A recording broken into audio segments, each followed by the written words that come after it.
साथीहरू आज चाहिँ मेरो बुढा जाँदै हुनुहुन्छ अहिलेको दिन। मैले चाहिँ मेरो बुढालाई यो बुङ्गुरको मासुको अचार बनाइदिएको छु। अनि यो चाहिँ टिमुर र खोर्सानी नुन लगाएर धुलो बनाएर मेरो बुढालाई अचार र तरकारी मिसाएर खानु राम्रो हुन्छ, त्यही भएर पठाइदिँदैछु। हेलो साथीहरू, मेरो ब्लगै हो। Hello, happy Holi, happy Holi, happy Holi, happy Holi.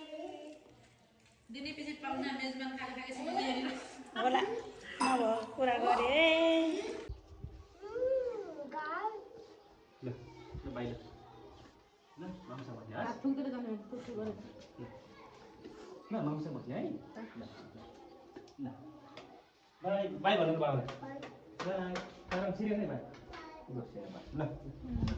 पापा हिँड्नुभयो। यसपालि चाहिँ मेरो बुढाको 45 दिनको छुट्टी, मलाई चाहिँ 15 दिन जस्तो पनि लागेन किनकि यसपालि हामी हिँडेको छौँ नि त, अनि त्यही भएर मलाई त्यस्तो लागेको होला। अनि आउनु पाएको छैन, जानु हतार भन्छ है, अनि के गर्नु नगए पनि भएको छैन। आफ्नो फ्यामिलीको खुसीको लागि है अर्का देशमा गएर दुःख गर्नु परेको छ। के गर्नु, पैसा भन्दा ठुलो संसारमा केही रहेन रहेछ है।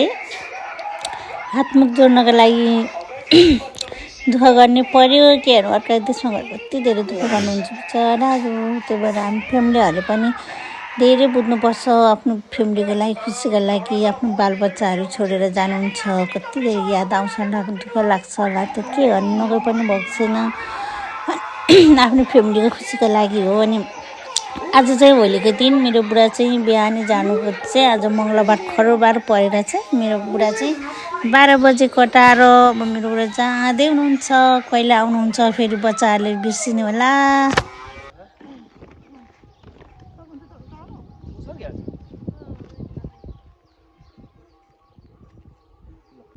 By bye. No by.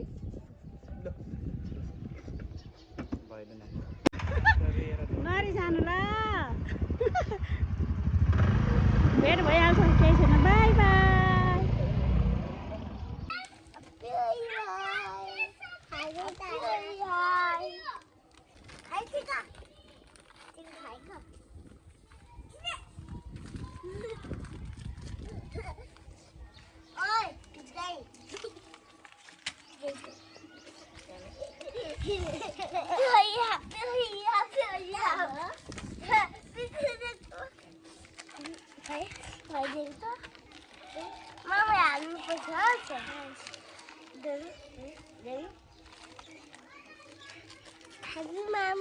Happy Holi मेरो बेबीहरू।